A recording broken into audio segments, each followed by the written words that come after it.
Welcome to Politics Done Right. I am your host, Egberto Willies. This is the progressive program that will take the mystery out of politics. This is the program that will encourage you to make sure government becomes we the people. Whether you are liberal, conservative, or otherwise, you get to air your point of view. Remember, you can also send me a tweet to EGBERTOWILLIES. That is, at Egberto Willies. Let us engage. It is politics done right. 1, 2, 3. Well, folks, welcome to one more edition of Politics Done Right. I'm Egberto Willies, your host. Thank you so kindly for being a part of the show. We are going to have a great show for you today. We have a lot to cover. One of the things that we're going to be covering today, of course, is distraction. Am I distracting you right now? You see what's behind me? Is that distracting? Folks, there's a whole lot happening behind the scenes. There is a whole lot happening behind the scenes. And you know what we have to do? We are going to decompress it for you. Let me not be presumptuous. We will attempt to decompress it for you. We will attempt to be the clarity for you. We will attempt our best to turn this morass, turn this around, because it's only going to happen when we do it. Remember, at Coffee Party, we used to have a phrase, and I think we still have the phrase that we use, and that is, you must be the media. And why am I saying that? The second part of our program, we'll talk about that. We'll talk about why I'm saying that. We'll talk about how important it is. So what is the program about today? Title of the program today is the mainstream media realizing that Trump's acts are just a distraction? Subtitle: many of us continue to watch the mainstream media with disgust. Can these supposedly educated elitists be this shallow? Can they really be as shallow as the reporting that we are getting? Can they be more gullible than Trump himself? If one of the most gullible presidents that we've ever had can have the control of the media as he does that mean he really isn't as gullible as we think, and the media has always been gullible, but because we've had the presence of certains, it wasn't the case? We talk ad nauseam about our media's dereliction. Is it at all possible that they will change during this election cycle? We constantly get glimmers of hope just to have them dashed. But if these cycles of excellence come with a higher frequency, could they metastasize? Of course, before we get to the main topic, our regular every other Wednesday co-host, Tamara Shealey of Tamara for Georgia, will be with us. And I shouldn't say will be with us. She is with us.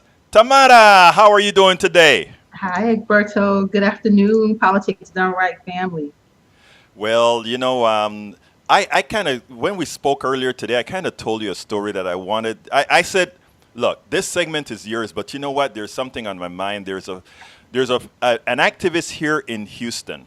And this goes across the entire spectrum. This affects everybody. There's an activist in Houston, and he organized the entire Harris County. Not only did he do that, he went ahead and created a ground game. He got people voting. He got people that never voted voting. He got people that were disinterested in politics interested. He did all those things. He also ran for judge, and he got elected as a judge. In the 2 months that he was there, he got 15 trials done, and those 15 trials, Tamara, is more so than the person he replaced did in 2 years. Say that again, Egberto. How many? 15 days?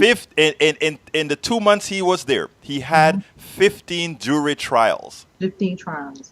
And the person that preceded him had less than 15 in 2 years.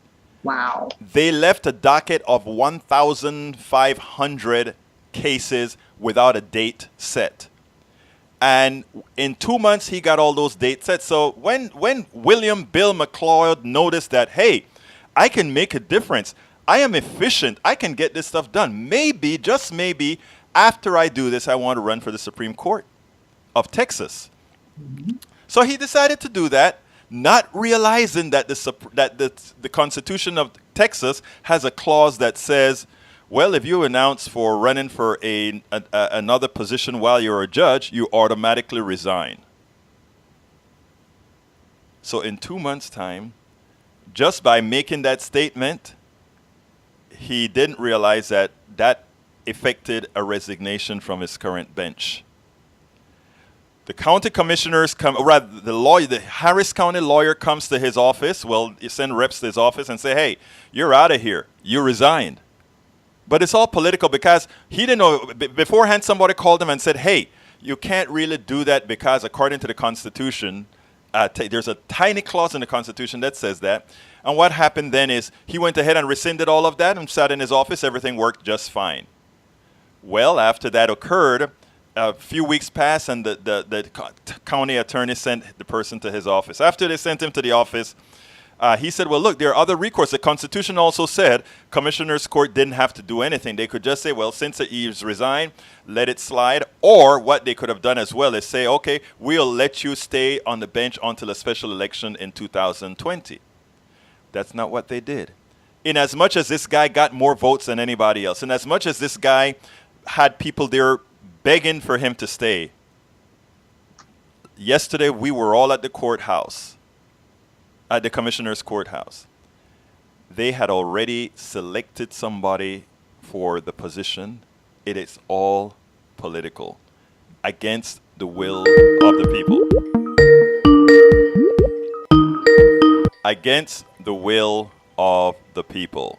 So, Amanda, as it turns out, I don't know. We don't know. We are going to do something about that. The people will do something about that. But once again, here's the kicker, and this is where you come in as far as how you should understand this. The vote on the commission was, it's a commission of 5 people. 3 people voted against him, 2 voted to keep him. The 2 people that voted to keep him were Republicans. The 3 people that voted to dump him were Democrats. Does that ring a bell?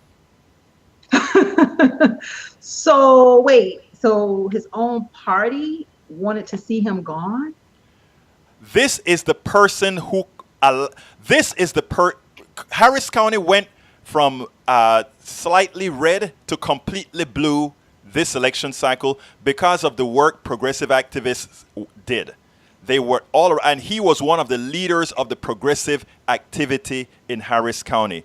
2 of the commissioners on that court would not have been there absent the ground game that this guy started.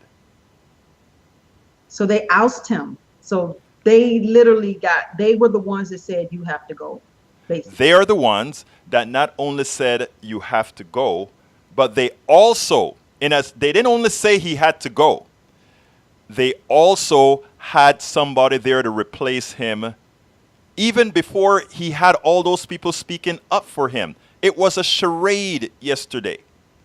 It was a charade. They made the people believe that they had options. They made the people believe that somehow they could have made a difference. When the person that they had already selected, let me tell you, the person they had already selected had already posted the day before that their new address was, guess what? His office. Does that sound familiar as far as the operations of the establishment of the Democratic Party? Does that sound familiar at all? Absolutely it does, Egberto. And it's such a sad state of inside the Democratic Party when you not only, are we fighting this Republican regime, but when you got to fight your own, that is a tremendous battle. And so it sounds very familiar. You've gone through your own tribulations where the party actually didn't support you. The reason I said I thought you would see the familiarity with this is I'm going to repeat some of it for you, and then you can tell folks. Your district was District 40. District 40, you ran for state senator. I did 3 times. And you organized that district, as I recall. That district was a 35 district that you turned into a 46 district, and the time it was won by a Democrat was then a 51 district. Is that correct? It was 50. It was 37 when I ran in 20. I got 37% in 2014, 43% in 2016. Ran again in 2018, and that's where I lost in the primary. So to hear it sounds very familiar, and it's like I say, the Democratic Party. I don't know. I don't understand. I struggle with it. I struggle with it tremendously because I struggle with not being angry at my fellow Democrats, because I believe their heart for the people is in the right place. But when it comes to the way we play politics, I don't know if we're Democrats or Republicans. That's where it's gray for me. Well, I mean, the part that right now, the activity is we are not exactly sure what the activists, what's the next step for the activists. The next election for Commissioner's Court is, I think, in 2 years or something. They're 4-year terms, so actually in 3 years or whenever that term comes up.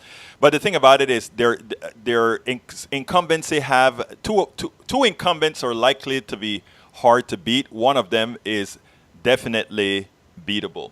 But we haven't decided exactly how we're going to approach it. But we haven't decided to make it an intra-party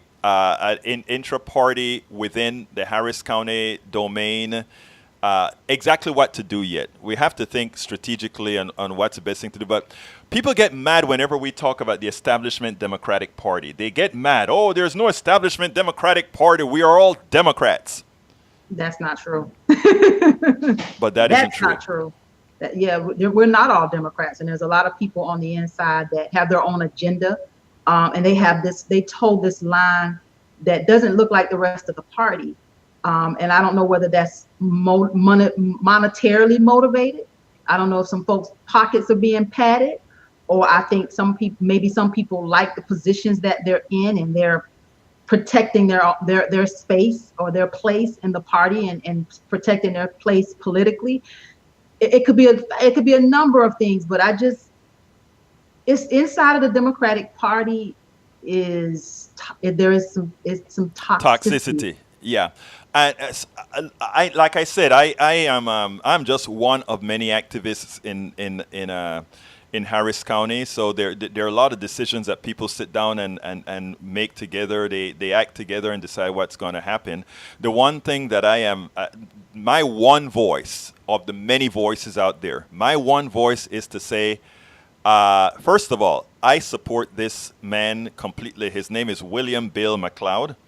And not only do I support him, but I check up on him frequently to see how things are going with him. But the one thing that I think is important is something has to be done for this ouster. I think there has to be some sort of a pain that the establishment feels for doing this, because absent that, the constancy of the establishment effecting its will on people is going to be it simply is going to be unsustainable, and it'll drive away the millennials, it'll drive away the young people, etc.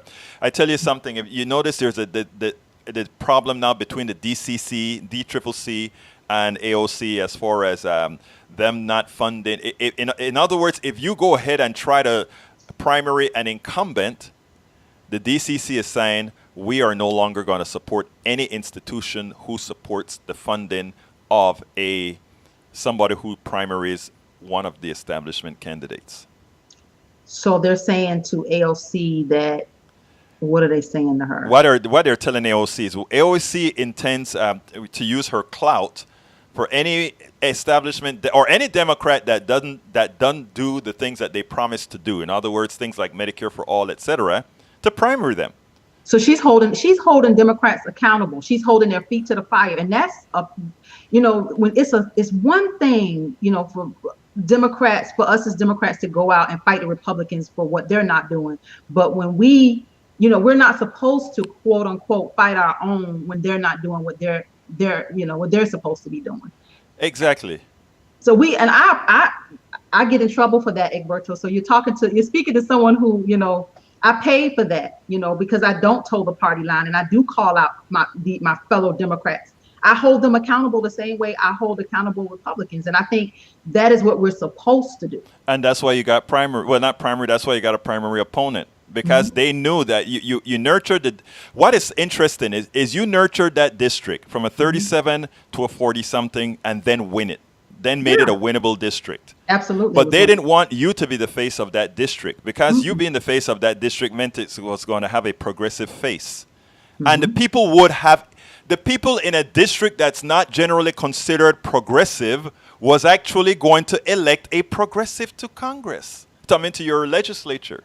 And that didn't sit well, did it?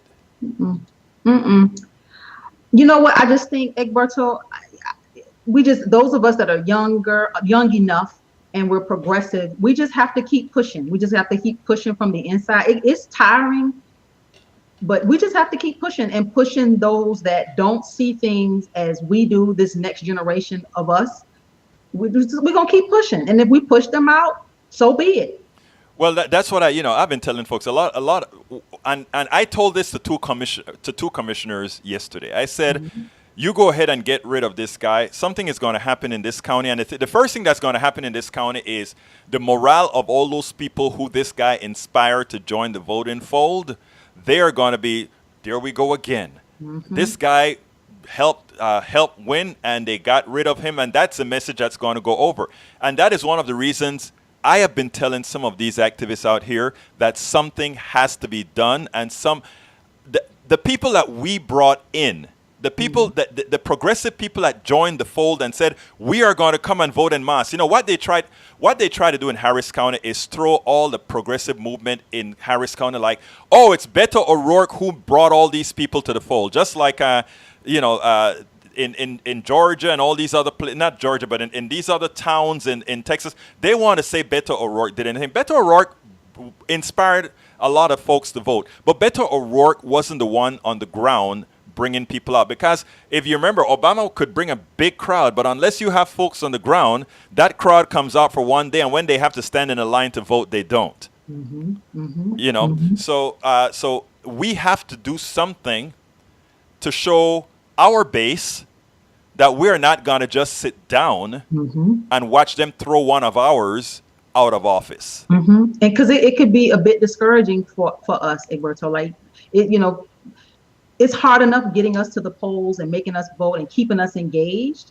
Exactly. And then for them to do something like this, you're absolutely right. It's like, here you go again. Why should I vote? Why should I participate? So it's counterproductive. It's like we're trying to get people and motivate people and keep people a part of the process, and then y'all turn around and do stuff like this. Get rid of them. Exactly. So we're going to have to be strategic in how we run. I mean, for the commissioners who got rid of this guy, they are safe for a few years. So I mean, if we want to do something immediately, it won't necessarily immediately involve them. But like I continuously say, memories are long, but there are also some short-term things that we can do, and we just have to be strategic in the short term, meaning we have to do something in the near term to ensure that all those people that we brought into the fold aren't discouraged to say, there we go, those guys again, the establishment just do whatever they want to do. We cannot allow that to go unpunished. Anyway, that was my little spiel for what's happening locally. But this, by the way, folks that are listening all over, this happens all over the place. On YouTube, this happens. Let me check my YouTube messages. Anyway, what's up with you? Egberto, that was, I'm right there. And I just want to see us, those of us that are, like I said, young, progressive, young enough and progressive. I want us to continue to be a part of this political process and not get discouraged by those that are establishment, those with financial ties, those that just want those positions because they, like being in position. We just got to stay in the fight, and we got to just, and that's hard. That's hard, but I'm encouraged, and we just have to stay in the fight. Yeah. So what's up next for you before we move on to the other segment? Is there anything else that you're going to be doing in the near term? I know you had some big meetings this week. Anything come out of those? Just plugging along, Egberto. I've been asked a question about me running for office again, and I'm on the fence. And they're like, well, what side of the fence are you on? I'm like, yeah, well, I'm asking that too. What side of the fence are you on this time? I'm on the fence. I'm just sitting there on the fence. I'm not on either side of the fence. I'm just on the fence. So you haven't decided yet? No, I have not. But you still have your mailing list, though, right? I still have everything. That will never go away. Okay, good. Good for you. Well, Tamara Shealey, let me, I have one other very, very important question for you. How is school going? Well, I actually have an anticipated graduation date of next May 2020. So I'm excited about that. And it's going well, learning about getting beyond legislation and looking at how these courts are actually maneuvering, and these regulatory agencies, how they actually work. This is a lot of new material for me. So Egberto, if I do decide to run, I will be even more armed and dangerous. Well, that's what we want. We want you armed and dangerous. Well, Tamara, look, it's a pleasure as usual having you on board. I guess I'll see you on Friday, and we'll continue this. Look, I want it, folks. You have to tell them about your show, because I really enjoy the last 3 weeks. We've been having a blast. So we host every Friday at 11 a.m. right here on Facebook and on YouTube. Tamara for Georgia, where we talk all things Georgia, specific to Georgia politics. We're watching what's happening at this Atlanta airport, where the state of Georgia wanted to take over our airport. And it's a bill that could possibly come back next session. Georgia's on a 2-year legislative cycle, so it did not pass this session, 2019, but 2020 is still out there, and the state of Georgia can actually take over the Atlanta airport and take those dollars, and it becomes theirs. That's a scary thing. So we've been watching that. Of course, I have 2 great co-hosts, Miss Robbie Caban. She speaks all things Atlanta. And Mr. David Slavin, who talks race, racism, and race relations. So we have a very robust conversation. And of course, Mr. Egberto Willies joins us every Friday and gives us a national political update. So we look forward to having you on Friday, Egberto. But wait a minute, you have another show. Tell them about the other show too. Oh yeah, and I do exclusive interviews every Tuesday at 8 p.m. where we kind of get into the intricates and we dive into the deep with these interviews. So every Tuesday at 8 p.m. And where can they find that one? Also on Facebook and on YouTube. All right, folks, that is Tamara Shealey, Tamara for Georgia. Check it out. Her website, tamarashealey.com. And, of course, there's Tamara, Georgia, that we expect to get rolling again when she decides to join the fold and become a senatorial candidate. You're going to take back 40. You're going to take back 40. Georgia 40. I'm on the fence right now. Georgia 40. I will make you a promise when I do decide. If and when that happens, I will make my announcement right here on your broadcast. I love that. Tamara Shealey, thank you so kindly for having been with here. You have a wonderful rest of the day, all right? Thank you, Egberto. Absolutely. Folks, that was Tamara Shealey. Now we have an important blog of the week to go over. And this, when I say important, I mean important. Some people would look at it and say, well, Egberto, is that all of that really? And the truth of the matter, it is. The truth of the matter, it is. You remember that guy that was on Fox News that always spoke about bloviation and all that kind of stuff? Well, we are not bloviating here. But you know how we go to our blog of the week. It goes something like this. It's time for the weekly blog post. Okay, folks, the title of the blog of the week is, wait a minute, guess what happened to me? I brought up the blog of the week from Chuck Todd's time, but that's not what we want to do. The blog of the week is titled, Finally. Finally. Come on, come on, come on. I am going to say finally, and when I say finally, it should come up. But when I said finally, it didn't. Should that be embarrassing? No. Why shouldn't it be embarrassing? Because you guys are on my team. And why are you guys on my team? Because that is what we do. Anyhow, let me get to that blog of the week because for some reason it is not coming up, but I'm going to get it in one. There we go. That's it. Okay, title of the blog of the week. Finally, an MSNBC host nails the media Trump distraction as opposed to the country's destruction. I repeat, finally, an MSNBC host nails the media Trump distraction as opposed to the country's destruction. What do I mean by that? I listen to news channels continuously. Lately, I have been doing it sort of like background noise because it is repetitious, irrespective of channel. But worse, the news coverage on all channels is decidedly shallow and narrow. Shallow and narrow. That's a creek. It's like a small creek flowing out of the Amazon River. The Amazon River, el río más caudaloso en el mundo. That is the river that displaces the most water in the entire world. It is coming out of the Amazon forest. A huge, huge drain, what do you call it? Drain plane or whatever it is that you call it. Drainage plane, I think is what they call them. It is huge and it puts out a ton of water. That is what, with the amount of news channels that we have, Fox, ABC, NBC, MSNBC, TNT, you name them. Everybody now has their digital channels as well. It should be great. We should be flowing with a whole lot of different types of information, but instead, if you go ahead and turn to any channel on TV, you hear the same things over and over again. Shallow. The same things are repeated over and over again. I had to do a double take as I listened to MSNBC in the background today. A panelist other than Eddie Glaude and a few others said something prescient and sensible.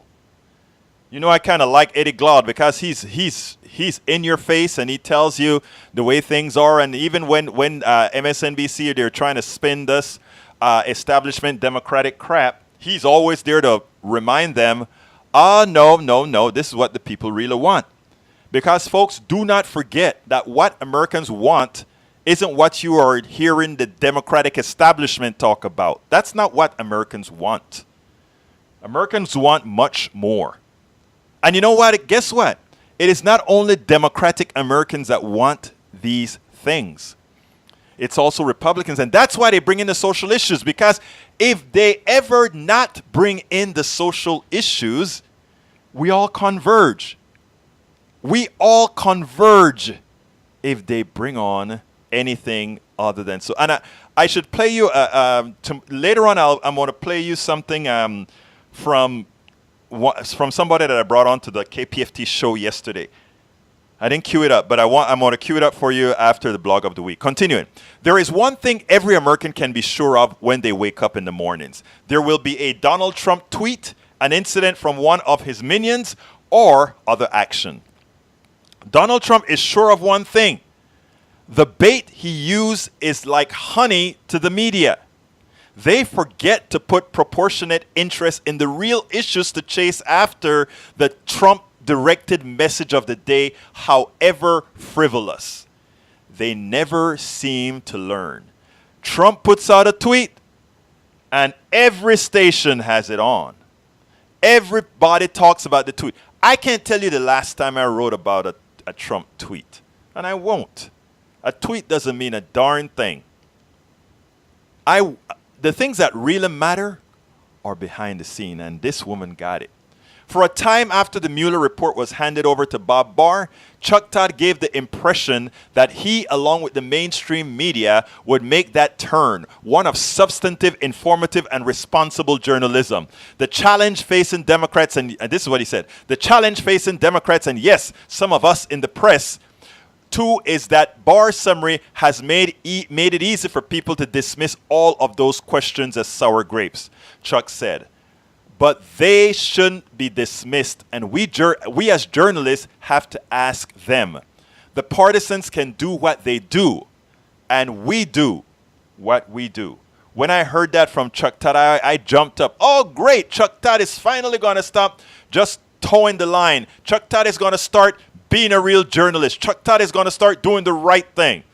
Well, it turns out it was wishful thinking as Todd reverted to the same shallow journalism of his genre and beyond, the ineffective normal of today's mainstream journalism. He had an interview with Mitt Romney, and he let Mitt Romney run all over him simply by his acquiescence to the statements that Mitt Romney said. Mitt Romney made a mockery out of the truth. He made a mockery out of the truth. And Chuck Todd was his helper by not saying, that's not true, Mitt. Come on, Mitt, you know better than that. Come on, Mitt, you know that Obamacare doesn't only take care of 20 million people. Come on, Mitt, you know that Obamacare affects the entire insurance industry. Come on, Mitt, you know that before Obamacare, a 26-year-old could not be on any insurance, any parent's insurance. Come on, Mitt, you knew that that women were always penalized, even in employer-based insurance, Mitt. Come on, Mitt, you know that insurance companies could simply cut your insurance off, claiming that you've reached some limit. Come on, Mitt. You also know that your insurance wasn't secure because if you got sick and you got a nodule or a cancerous growth or something, if they could find that you somehow had a feeling you had a cancerous growth, they could just cut your insurance off, Mitt. And you know, Mitt, if you got $1 million bill from the hospital because of the regular treatments, you know your insurance company could have said, okay, no more, we stop at $1 million. All those things Obamacare fixed. And you want to repeal it, right? Oh, but there are some other things that they didn't tell you about repealing as well. Hey, did you know that Obamacare allowed, instead of bankers giving loans to the students and then charging an interest for that, even though the United States government paid them whole if they defaulted, that the bank was a middleman making a whole bunch of money off of your student loans? Guess what? Obamacare, even though it has nothing to do with students, that bill has that in there too. So you want to repeal. What they don't tell you is repealing would be a boon for a whole lot of businesses, from the banking industry to the insurance industry, because now they can sell a whole bunch of cheap policies that don't have to pay diddly. So guess what? If they have to insure everybody, there's a good chance that they're going to lose some money. But if they don't, if they can write junk policies that don't pay anything, I have a family member who went ahead and bought a policy that she thought was worth something. Oh, I got a great policy. It's only costing me $200 a month. Wow. Then went to the hospital and realized that none of the things that they needed to do for her was covered by the policy. Do you remember those days? They're back. They're coming back. They're coming back. So they're not telling you all of this on TV. They're making it look antiseptic. Oh, Donald Trump wants to repeal. Insurance is going to cost a lot of people their insurance.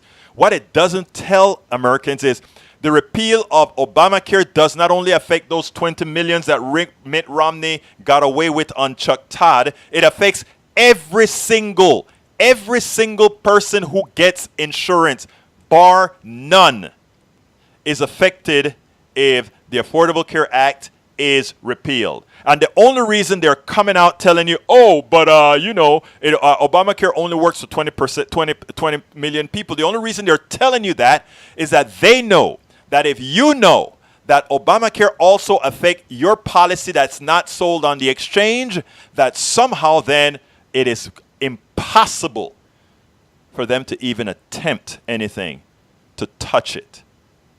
And that is what they're betting on. But the Holy Grail is really Medicare for all.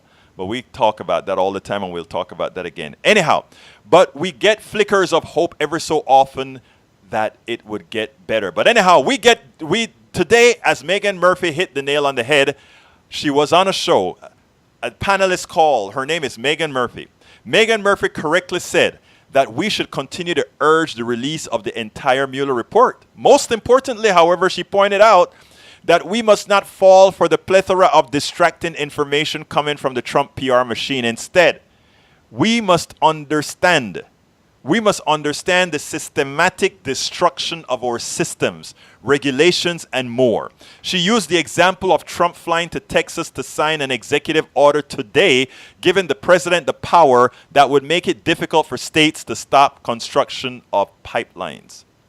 So here we just had 2 huge fires in Texas where benzene and other cancerous things were let in the air, in the ground, in the water. Everything was polluted from these 2 fires.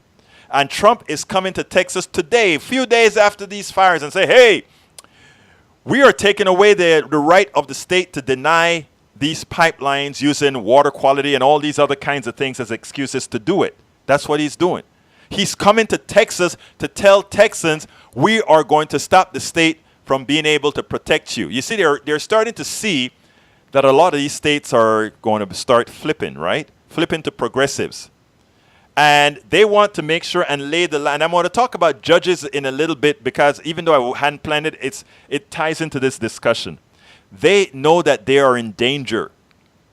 And because they're in danger, they need to ensure that we become an undemocratic nation. We must become an undemocratic nation lest we get true middle class and poor-centric policy. I'm going to go through that in a little bit. Anyway, let's be clear. The type of coverage Trump is getting is not that different from what he received pre-election. If this continues without the alternative and independent media taking hold, Americans will re-elect Donald Trump. Trump will because the actual clear and present danger he represents will not have become evident to enough Americans. I want to repeat that. Americans will re-elect Donald Trump because, I have an extra word in there I need to get out, because it will become actually clear and that the clear and present danger that he is will not be represented in the psyche of our fellow Americans. And that's why it is so important. That is why it is so important. It's imperative that we be vocal online and in the flesh and speak up. A lot of people don't like to speak up. You sit down in a coffee shop and you hear somebody say something silly about, oh yeah, I'm so happy that Romney came on TV and said he's going to repeal that Obamacare thing. Do you know that Obamacare thing only affects 20 million people? It is your responsibility as a person who knows to go out there to that person and say, ma'am, I'm sorry, I kind of eavesdropped on your conversation, but let me tell you something. It doesn't only affect 20 million people, it actually affects your policy as well. And let me tell you how real quickly. And you're very nice in a soft-spoken, amiable voice telling that person that reality. And why must you do that? Because the mainstream media rarely does it. They're not doing it as they should. So therefore, you have to take the responsibility to save your own country. You have to take the responsibility and say, yes, I will do my part. I tell you something that I signed up today, and I haven't completely read up about it, but once I saw it, I said, I'm going to be it. I just signed a thing called the protruthpledge.org, where it says, I pledge to share, honor, and encourage the truth pledge. And I placed it on my website because I want to see how many folks are going to take that pledge. The pledge to the people who give them I am honored that you're listening to me. I'm honored that you go to my sites. I'm honored that you read my blogs. I'm honored that you do all of that. And I feel a responsibility as somebody with this platform to be truthful and to let you know that I intend to be truthful. And to let you know also that if at any time I make a mistake, I will come to you humbly and tell you, hey, I screwed up. And this is how it really is. That is what you get at Politics Done Right. That is my promise to you. And I'm saying this now because, when I saw this stuff about a truth pledge, I wish every one of these websites would have the gall, the guts to go ahead and say, you know what, I am going to do that. I want to make sure that when I come to the people that give me the honor of their eyeballs, that give me the honor of their ears, to listen to me, to watch me, to see the things, to read what I'm putting out there, to know that I'm giving them the truth to the best of my ability. And not only that, but that if for at some time, and I tell you, this has happened probably 3 or 4 times only, and I've been doing this for several years now, that I've had to go ahead and correct something that I've said after I'd been made aware that I was in error. But we're all human. And if at any time that occurs, I can guarantee you, folks, I'll be back to you to tell you right away. And I have newsletters, I have all kinds of ways, and it'll be everywhere. The last time I screwed up, I don't remember what it was. I made it well aware, not only in my newsletter, not only on the website, but everywhere possible, including on the radio. And that's, I think, it's important. Because trust, I want folks to know.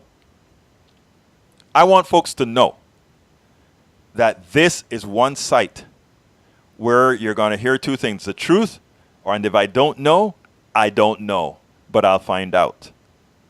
That is so important in these mediums, and this is something that you don't get quite a bit of. So anyhow, that is the end of the blog. What I try to tell you guys is please share these stories, please share these blogs, please share this information, knowing that it is coming from a source, a reputable source. And the sourcing that I do as well, I try to make sure my sourcing is reputable in what I'm putting out, and to the best of my ability, I want to validate what I'm talking about. Now, I touched on something earlier that I want to kind of touch on again. But before I touch on that, I need to do my quick plug. Folks, please consider becoming a part of our family, the Politics Done Right family.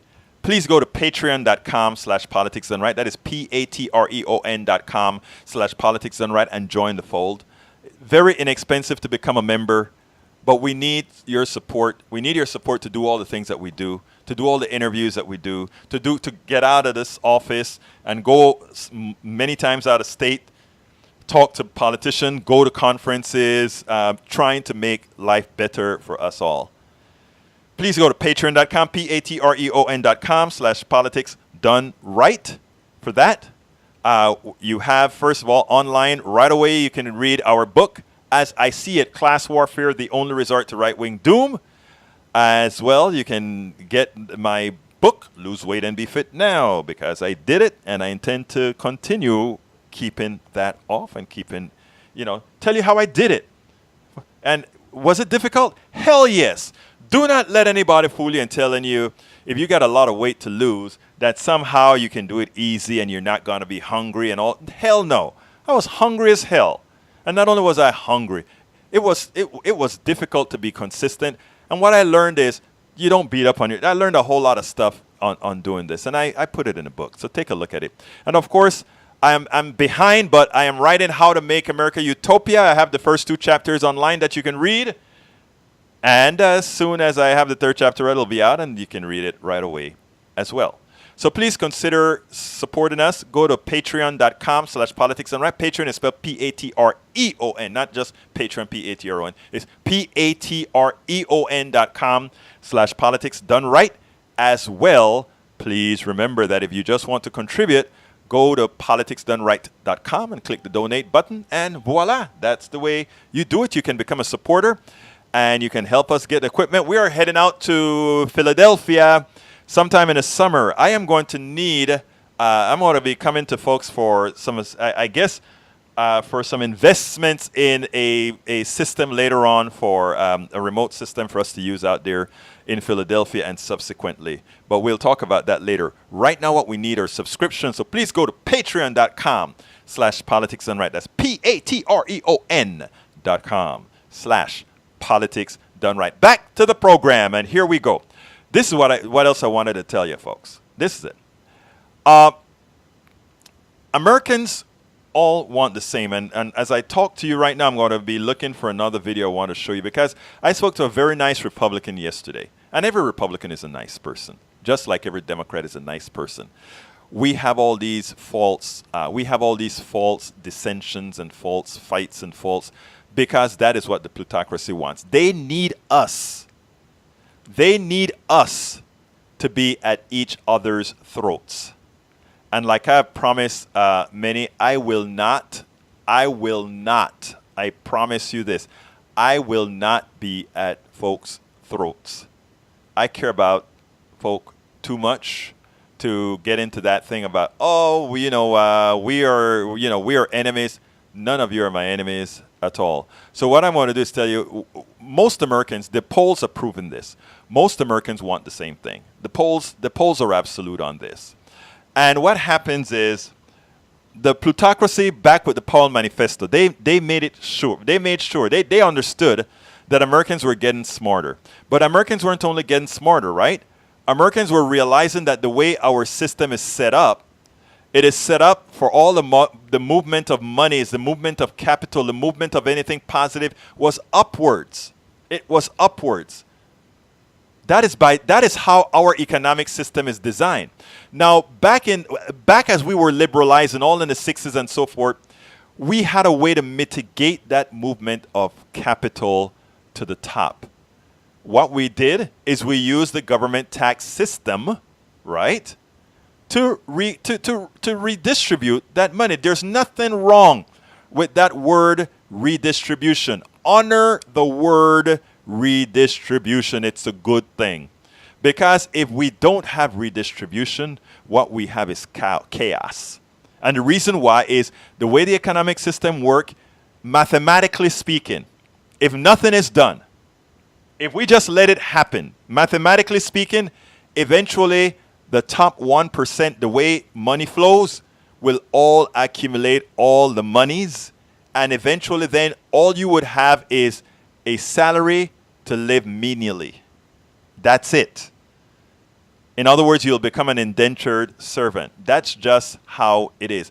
And the thing about it is, they don't want us to talk about these issues. They don't want us to talk among people and say, hey, why are things like this? They do not want that.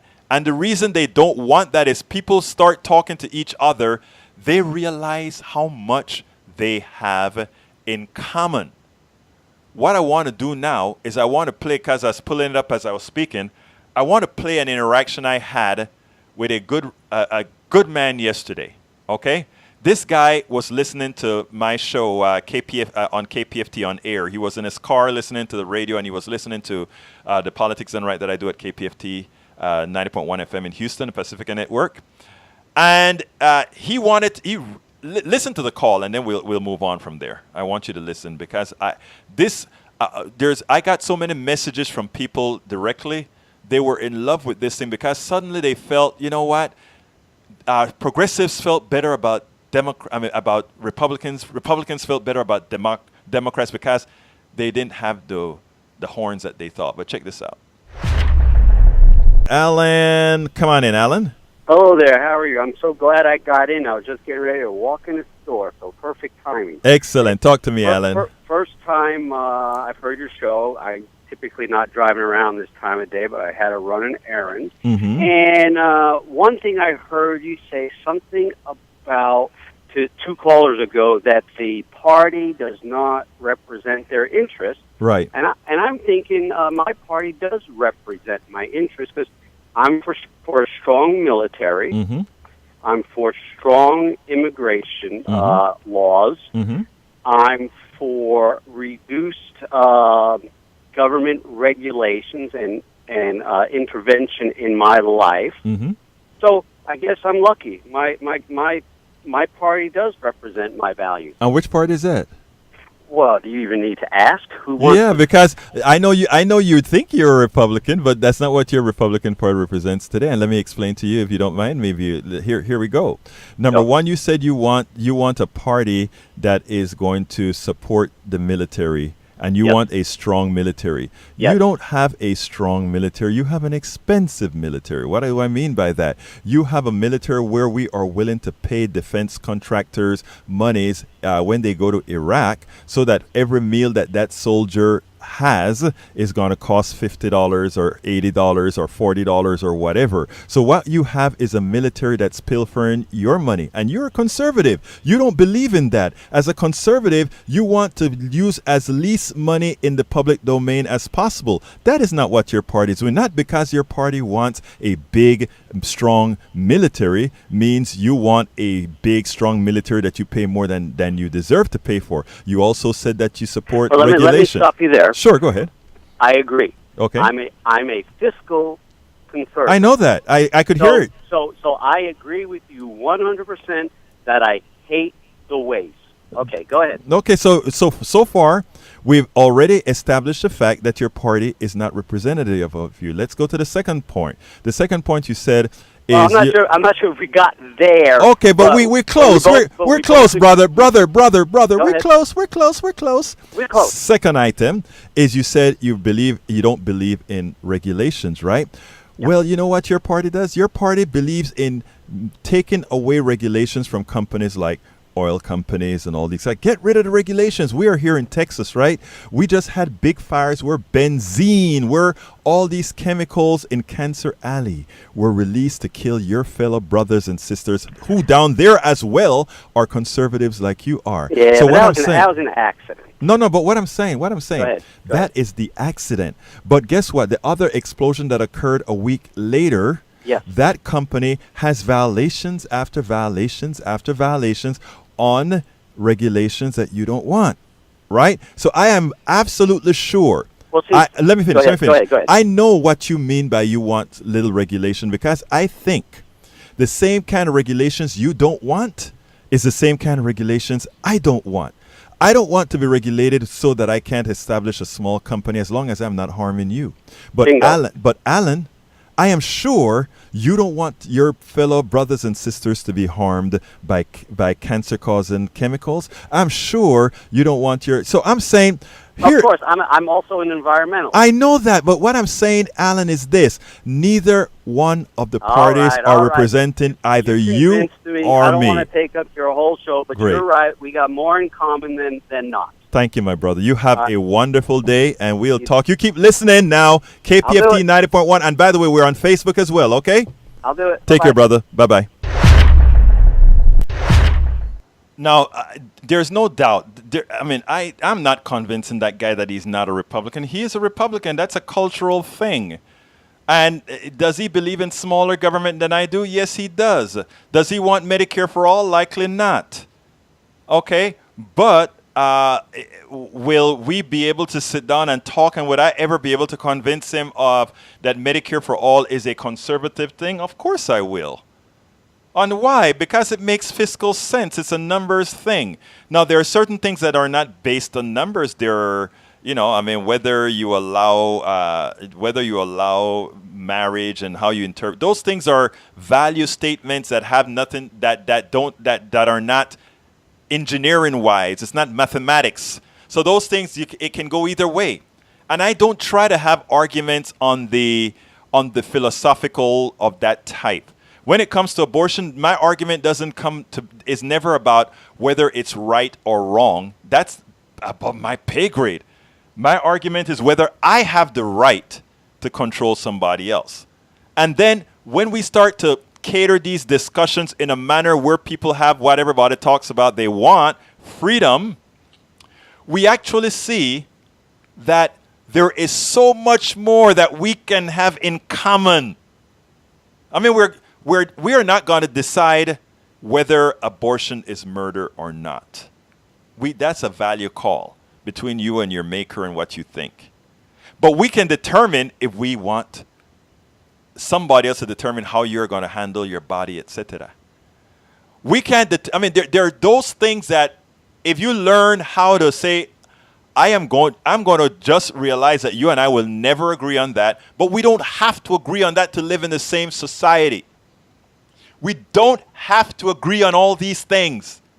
But the major things of making life good for everybody, we all agree on. And you know how I know that for a fact? If you take the polls based on what progressives believe, even people that are self-described conservatives, Forget about naming these policies conservative or progressive. Conservatives always come out on the side of progressive policies. It's amazing. Once you don't give it a name and an author, it's amazing. Humanity has a way of converging on what is right for humanity. Economics isn't humanity. Meaning, when I say economics, I'm talking about the business aspect of it. It is, how can I get the most? Well, that this capitalism, I guess is what I should say. And for that, they have to distort how we really are. They have to tell you that man is naturally, meaning humanity, is naturally greedy. That's what they like to tell you, right? Oh, greed is good. If greed was so good, we won't only have 1% of people that make it. It's not that 1%, these 1% are so much smarter or anything. It's that the greed thing, the competition thing is a ruse. It's a lie. Most Americans aren't very competitive on that level. Most Americans aren't greedy on that level. And that's why you can have that superlative greedy person. Because that's how most people just aren't. Most people just want to live. So when you go out there, they've taught us from day one, greed is good. They've taught us that the reason why we are successful as a country and innovate is because of greed. We allow people to be as evil as they want to be, and we have inculcated that in our minds. But it's not true. If it were true, we would be stepping over other people to get ahead. We don't do that. The anomaly. How do you say anomaly? The anomaly are those who are greedy. The anomaly are those who want to take a bigger part than they're deserving. The anomaly are those people on the top who takes from everybody else. They are the freaks, not us. And by the way, a lot of us could be them. A lot of us have more intellect than them. But that's just not who we are to want to do those things, to take a bigger share than anybody else, or to simply be able to dog on somebody else. Most of us just aren't like that. Most people are good. Those folks have to try to put within your mind a fear of those others so that you, when it comes, look, most people are good, but when it's time for self-preservation, you do whatever is necessary for self-preservation. And that's where the evil comes in, right? So what these guys have learned that they had to do to maintain their power is to split people up, have them fight each other by creating a fear between these people, and as they fight them over, they stay on top, and they give you all the instruments you need to fight each other. They give you the guns, they give you the drugs, they give you everything that you need to kill your fellow man, because they're the ones making you evil. So remember that. This is an important concept. The concept that you learned in school was that greed is good. The concept that you learned is that competition, absolute competition, is great, and that everybody has it, and somehow the best ones percolate to the top. It's a lie. The best people are not at the top. The smartest people are not at the top. The greediest people, the people who have that disease, they're on the top. The people who have no problem screwing you, they're on the top. Remember that. And there are a whole lot of folks that you say rich. Oh, but he's a nice rich person. Oh, he's a nice rich person, right? Try taking away enough of his money or her money and see how nice they are. Oh, but he gives away a lot of his money as long as he knows he can keep what it takes to make him more comfortable than anybody else. Don't be fooled by the benevolent. Don't be fooled by the benevolent billionaire. Don't be fooled by the benevolent millionaire. Don't be fooled by that benevolent person on top. You know who are the nice people? The ones who could be and decided not to. Remember that. And there are millions of those. Millions of good people. Millions. we have to learn to assert our worth.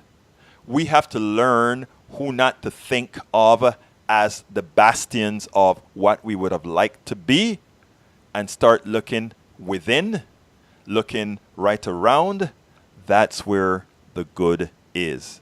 That is where the good is. Folks, one more pitch. Please go ahead and consider becoming a part of our family, Politics Done Right. Please go to patreon.com, patreon.com/Politics Done Right. Again, that is patreon.com/Politics Done Right. And if you just want to be a contributor, just go to politicsdoneright.com and click that donate button. But folks, we're coming to the end of the show. Thank you so kindly for having listened to me. Love you all. And like I said, it's all about the truth, and that's what we pledge over here. Only the truth. And you know how I end this baby, and it goes like this. My name is Egberto Willies. This is Politics Done Right. And you know what? I am what? Out.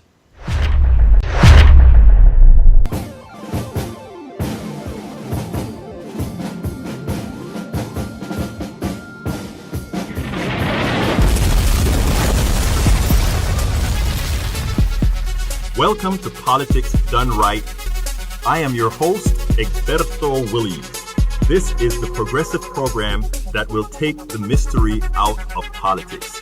This is the program that will encourage you to make sure government becomes we the people.